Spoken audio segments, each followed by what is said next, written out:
At the end of the day, most of our festivals are celebrating the victory of good over evil in different stories, in different epics. And it's wonderful to be part of the food and all of that. It's a communal celebration in that way. But for me, meditation at this point becomes a path for inward growth. And once I meditate, then I can enjoy it even better. So I think all these aspects of celebration of festivals and divinity help you to be part of the community as well as help you to grow from within. On In Good Faith, we believe that all faith traditions have something to teach us about how God is working in the world and in our lives. So join us as we listen and learn and discover how speaking with people of other faiths can strengthen our own faith and even our own practice. Today, we're talking to a woman with a long career in banking and management consultancy who turned her skills to working with federal agencies and interfaith community building, and our conversation dives into what all of these have taught her about her own faith. Anju Bhargava, a Vedantic teacher and ordained Hindu minister and chaplain, was appointed to the inaugural White House Advisory Council on Faith-Based and Neighborhood Partnerships, where she founded Hindu American Seva Communities to promote community service and social justice. She's also served on the Department of Homeland Security's Faith-Based Security and Communications Advisory Committee for the White House and served as the first Chief Risk Officer as the Centers for Medicare and Medicaid Services, Deputy Chief Strategy Officer at the Social Security Administration, and Senior VP at Bank of America. I grew up in Pan India. My father worked for a multinational company and he got transferred all over India. So I got to experience different cultures firsthand and learn different languages firsthand. And I grew up in a Hindu household, but went to Catholic schools for both my schooling as well as my college. So I grew up in a very multicultural, multi-religious environment. And one of the things that my grandmother had taught us was ekam sat vipra bahute, that let good thoughts come from all direction. So that has been the foundation of my teaching, what my grandmother and mother taught. So be open to all different ideas.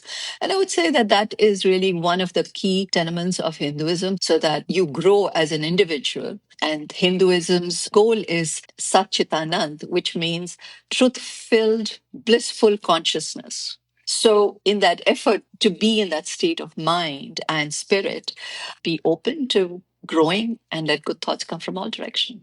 Well, that seems like that would really have informed you too as a community leader and doing interfaith work. Yeah. My daughter was about 2 years old when she asked me why she looked different. This was way back in the early 80s. And we as a community had just come in and was settling in. And I was in New Jersey. And when my daughter asked, we didn't have much of an infrastructure in America. So I knew some stuff about Hinduism, but not enough to try to teach a child and children like her who were born in America some aspects of the tradition so that they have a sense of pride in who they are and their identity tied to their culture. So that's how I learned about Hinduism, trying to teach her and growing with her. So I would say that I'm a born again Hindu American who has grown with my daughter as she has grown. And, the doors opened. I became part of our Interfaith Clergy Association in the 90s in the town that I lived in at that time, Livingston, New Jersey, which in many ways was a microcosm of America. I had an Anglican neighbor who became sort of my adopted mother. And she was very open-minded. She used to have dinner at her house every Friday night and would invite all kinds of different people. And I think my American interfaith education evolved at her dining table in talking with her and meeting different people. And she was as much part of my community as much as I was part of her community. It was just a beautiful experience being with Jean Brown. I think there's something about a cuisine community that sort of puts everyone a little bit at ease, and we're sharing something with each other. Involving food, always a good idea. Good, yeah. You relax. I've been able to read a little bit about you through some interviews you've done, including a lovely article on Substack about some challenges. And I wonder what practice, and maybe you can describe this from your personal spiritual life, makes you feel grounded or gives you peace. You talk a little bit in one article about sakshi. being an observer. Right. So that is very much integral part of Vedantic Hinduism. So in Mhm. Hinduism, we have the philosophy, and the core is we are all one. And as I mentioned, goal is Satchitanand, being in that blissful consciousness. And the practice, the rituals, and so on, you see, the ancients had developed it as an outward expression of reaching that goal. So everything we did was for the one divine. And divine qualities, it was understood, would be very difficult for people to understand the whole encompassing aspect of the divineness of the divine. So symbols were developed. Ganesh meaning focus on that divine quality which removes obstacles and so on. And over time, I educated myself, and I'm very blessed that my parents kept supplying me with all kinds of Vedantic books that helped me to understand a lot about life. I also had a Christian science oriented teacher from whom I also got input. And then I went into meditation, Vipassana, which to me was the culmination of a lot of the philosophical aspects that I had learned, but that I could experience it within my own self, to cultivate that mindset and be able to be in that calm state of mind and become an observer that, okay, this is happening, and reduce my reaction to that which is happening to me. So you mentioned the challenge. One of the recent challenges that I went through 3 years ago, I was diagnosed with stage 4 lung cancer. And I wasn't afraid. It was like, okay, this is happening to the body. I don't identify with the dis-ease and I can observe it. And I just went around. I had not put my will together and stuff. So I did what needed to be done in functioning in the world. But from an emotional point of view, I am grateful. I'm extremely grateful to the universe, to the divine, that it happened at a point in my life where I was more mature and more developed as a being, that I could handle this and take it in my stride and say, okay, this is happening. So that meditation technique and meditation as a whole, because I've tried many different meditations and I think everything builds upon itself, that along with knowledge, understanding I am that I am, so to say, I aham Brahman, that is what has really kept me grounded. Many people are driven to spiritual practice by difficulties. And this sounds like an instance where the practice you had already established really helped you maintain that equilibrium. So for me, my biggest difficulty was when I was 29 years old, 29, 30 years old, when I got divorced. That to me was like, oh my gosh, how am I going to live over here with no support system and keep roof over my head and bring my daughter up in a country that now is hers, and I am quote unquote an ancestor for her, and make sure that I'm employed and so on. So that is what gave me the incentive to really work on myself. And so when this particular thing happened, I was in a good place to be able to deal with it. That was actually much more challenging for me because I was young and I didn't know anything. And the whole uncertainty of life in the future was different. And by the time the disease came, I was at a point of retiring. And I was like, okay, let's go along with this now. Let's see what this will bring. You were the only Hindu member of President Obama's Inaugural Advisory Council on Faith-Based and Neighborhood Partnerships. Right. What did you learn in that process about faith in America? And even the people on your council, were they familiar with Hinduism and those practices? So the council didn't get into the practice. It was more of bringing a perspective from your faith into providing a voice to the government. I think my biggest take was that I didn't know how much religion is involved in government in America. We thought that there was a separation of church and state, but religion plays a huge role in the government. And it was actually in Clinton administration, and at that time I was in a community builder fellow in the White House, when he formed the White House Office of Faith-Based and Neighborhood Partnership. And we didn't know anything about it. And I told my community we need to get engaged. They said, okay, tell us about it. And at that time, I wrote a strategy paper for the then White House on Asian Americans, what our needs are from a community perspective. Then, when I got this opportunity, I was again seeds get planted. And I do believe that you just keep following the yellow brick road, and somehow the universe is guiding you towards wherever you're supposed to go. If you don't resist it, just go with it. When this was done, I was like, now is my opportunity to learn how it is done. And what I couldn't do in 98, 2000, maybe in 2008, I can help the community understand how America functions. And so I did write a strategy paper on who we are as a community and learned about the 13 federal government branches and what it does and how each one by then had an office of faith-based partnership. Department of Homeland Security has one and so on. Each department has one, and how they interact, and helped educate the new Eastern tradition communities. And I did include not just the Hindu, but Jain, Buddhist, and Sikhs also to come in, because it was the first time somebody of Eastern tradition was there. And I learned a lot. And so one takeaway was how everything works. So I kind of brought that out into the community to learn how it works. And we were 25 people and setting policy. A lot of it were from diverse Christian backgrounds, a couple of Jewish people, a couple of Muslim people, and me. And they were also secular, but like Boys and Girls Club of America and Catholic Charities and so on.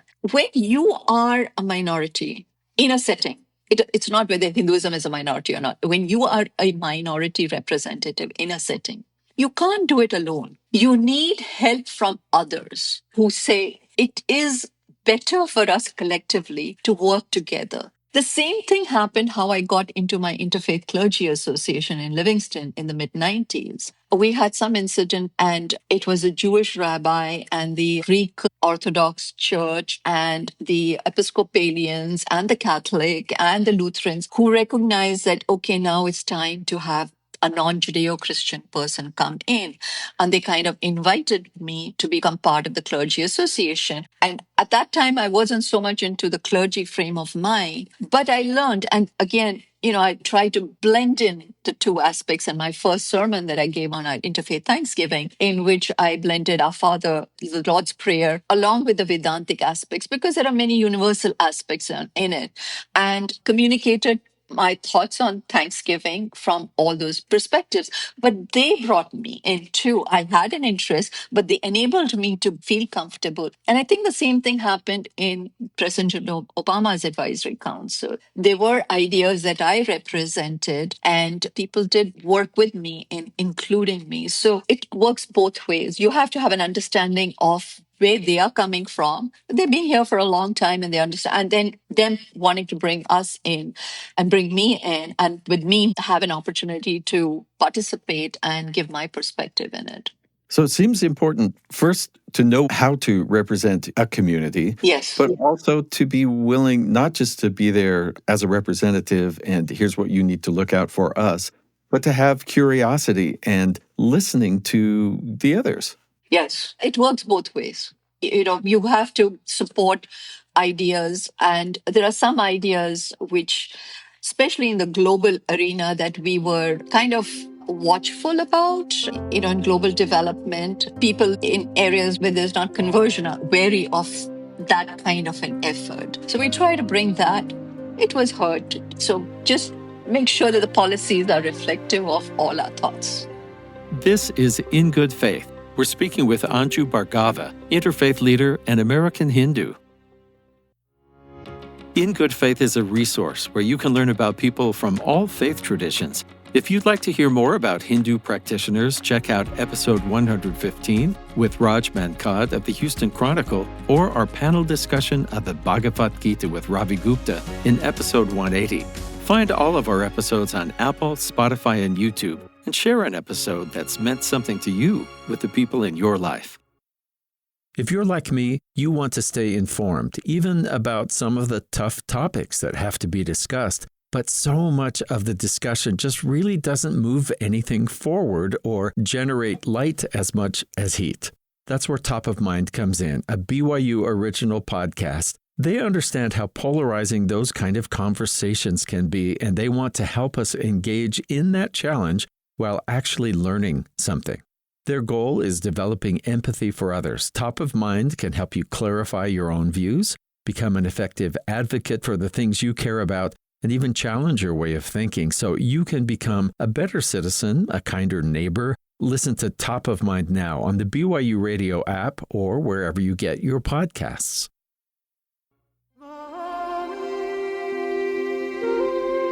More from Anju Bhargava.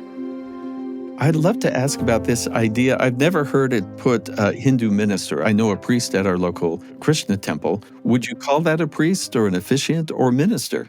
Probably an officiant, if they are registered in that way. So I don't follow a traditional path. I'm an American product of my, being a Hindu female priest, minister, chaplain.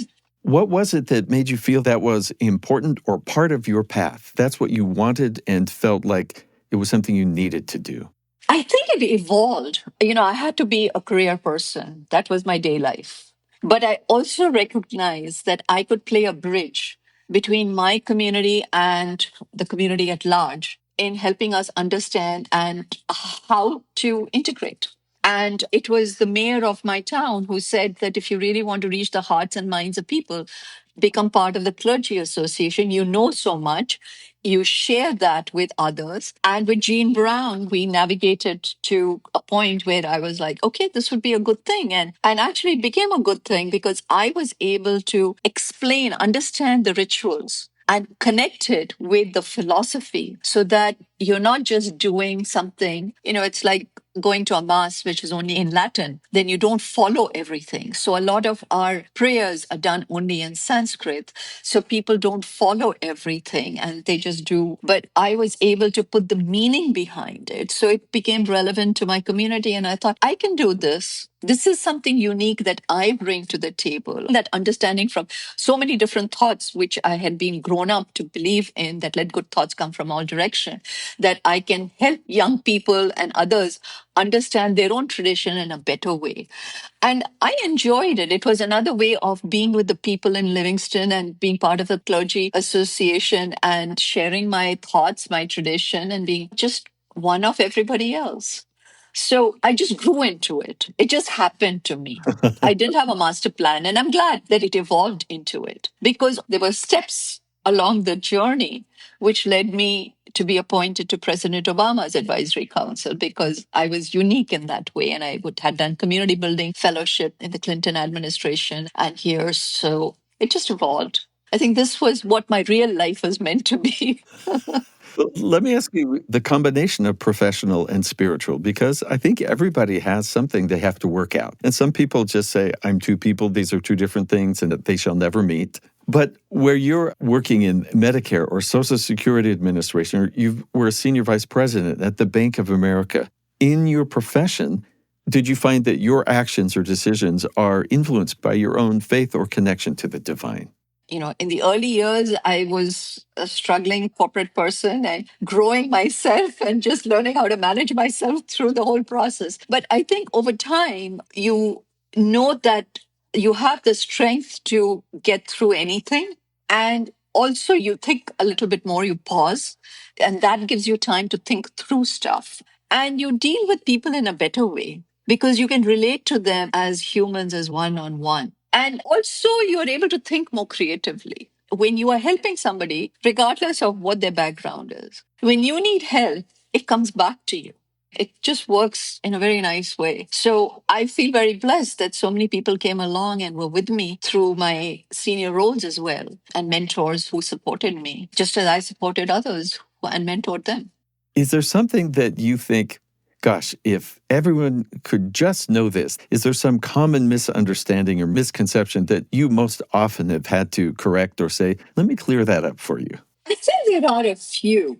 One is people don't realize that Hinduism is actually, in a way, monotheistic, that there is only one God, and that the symbols that we have and the different deities we have, they are not capital G gods per se. They are expressions of the divine quality. We're not idol worshippers. They are all murtis or symbols of a particular divine aspect that we ourselves need to know better about it and also share that with others. Because the Hindu narrative was not brought out into the world by Hindus. It was brought out by those who conquered us. So those who conquered us saw only the exotic aspects of our tradition.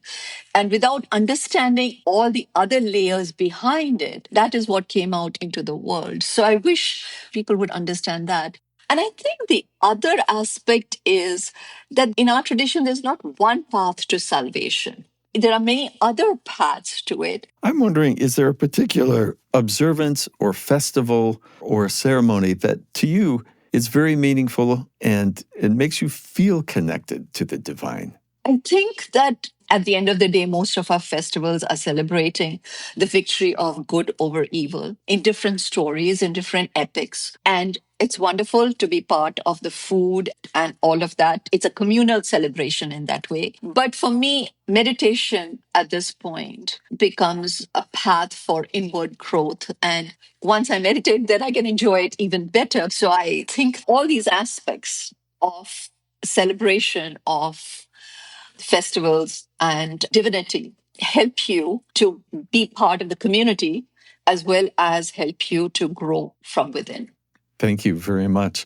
I'm curious because you founded the Hindu American Seva Community and Charities for bridging service and spirituality, and they do seem really rooted together, as you said, serving other people. How have you seen that create common ground with different communities between different faiths?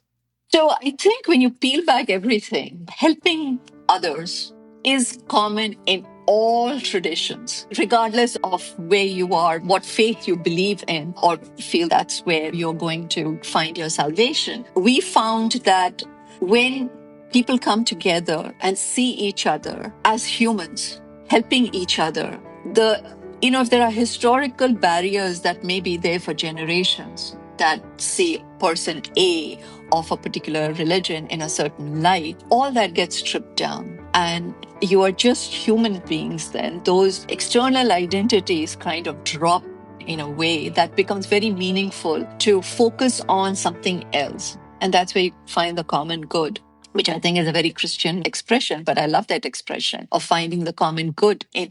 And I think all traditions do that. In our tradition, when I was going to a conference in 2012, I was one of the speakers on a panel called Am I My Brother's Keeper? And I was trying to figure out, okay, from a Hindu perspective, am I my brother's keeper is very much a biblical expression. How do I say it in those words? And I was listening to one of our swamis are teachers, that again, if going back to our path of salvation of Satchitanand, the truth-filled, blissful consciousness, it starts with empathy. The first step of anything is empathy. So when you open your heart and are empathetic in giving to people, you're following your dharma, you're following what you're supposed to do, and you are creating and increasing that positive vibrations that make the world a better place. So it was an interesting way of looking at it from a Hindu perspective that I was able to participate in.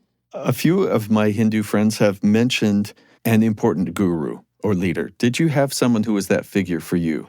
No, I'm a non-aligned person. I didn't have any one particular guru. I learned from many. I grew up in an environment in which my grandfather was a seeker and he went and learned from many teachers. And my father inherited that love for knowledge and meeting different kind of people. And I would say, dragged when I was a kid and a teenager to listen to a different variety of people.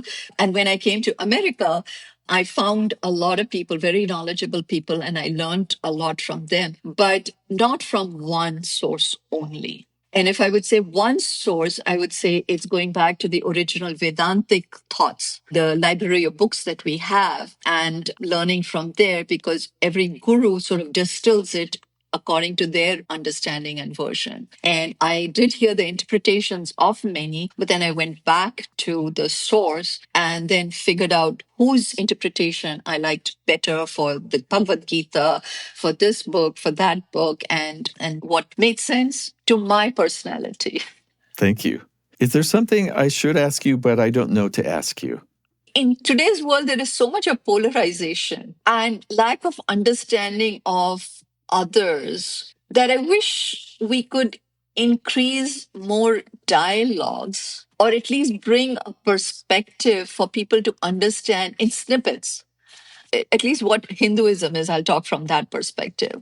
The Hindus have written about misperceptions. But just like in my Livingston Interfaith Clergy Association, it was all the other faiths who helped us. And in Barack Obama's advisory council, the other faiths kind of, we are at a very vulnerable stage, I feel, in American history, that it would be great to have some more support, that it's okay to be a Hindu in America. Many thanks to Anju Bhargava for speaking with me. This episode was produced by Heidi Clough. Our production team includes Heather Bigley, Nick Levitt, and Ocean Marshall. Our post-production sound designer is Gabriel Haro. In Good Faith is committed to the idea that we all benefit from hearing people of widely varying backgrounds share their personal experience with faith and belief. In fact, we think people with such experience deserve some of our best listening. You can check out more of our episodes and extended interviews on our YouTube channel and connect with us on Instagram and Facebook at In Good Faith Podcast. In Good Faith is a production of BYU Radio. I'm Stephen Kapp Perry. I hope you join me again soon right here in Good Faith.